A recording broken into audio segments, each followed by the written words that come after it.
আর বর্তমানে এই যে আমরা ইসলামের পক্ষে একটা বাক্স দেওয়ার যে চিন্তা করেছি, সেখানে কিন্তু আবার আমাদের কিছু যাইতে ভাইরা এর বিরুদ্ধে তারা কিন্তু অবস্থান তৈরি করেছে।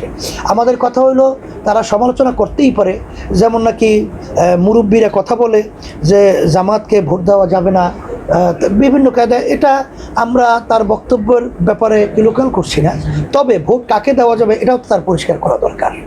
সেখানে বিএনপির ব্যাপারে তাদের কোনো আলোচনা আমরা শুনি না। বিএনপির কার্যক্রম আমরা পরিষ্কার দেখেছি, মানুষ হত্যা করা এবং সেখানে চাঁদাবাজির তাণ্ডব সর্বত্র ছড়িয়ে দেওয়া, সেখানে শরিয়া আইন তারা বিশ্বাসী না, এটা তার পরিষ্কার ঘোষণা দেওয়া। এরপরে তারা মৌলবাদীর অভয়ারণ্য বাংলাদেশে না হয় এ ব্যাপারে তাদের পরিষ্কার তারেক রহমান ঘোষণা দিয়েছে। এবার ইসলাম পন্থাদের শক্তি উত্থান এটা তারা সহ্য করতে পারে না, এ ব্যাপারেও তো আলোচনা করা উচিত। এবং ইসলামের পক্ষে বিতর্কের বাইরে যে ইসলামী দলগুলো আছে তাদেরকে একত্রিত হইয়া ইসলামের পক্ষে ভোট দেওয়ার ব্যাপারে এই আহ্বান তো মুরব্বীদের থেকে থাকা উচিত। কিন্তু তারা এটা কেন করছে না, তাদের এই বক্তব্য কোথায় যায়, কোন স্বার্থে বলছে, এটা কিন্তু এখন আমাদের কাছে এই প্রশ্নের সঠিক উত্তর আমাদের কাছে নাই।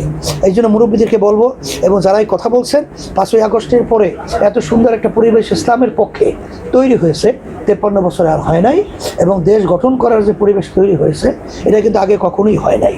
এইটাকে আমরা যেন কাজে লাগাতে পারি, এই চিন্তা চেতনা নিয়ে আমরা কিন্তু কাজ করব। আর আমাদের ধারণা বলছি, এটা যার যা ধারণা বলে, যে আমাদের ধারণা হলো যে বিএনপি যদি আবার এককভাবে ক্ষমতায় আসে তাহলে বাইপাস রুট আবার কিন্তু আওয়ামী লীগ সেখানে ঢুকবে এবং ভারত কিন্তু সেখানে ঢুকবে। এটা কিন্তু ফিরামের কোনো সুযোগ আমি দেখি না।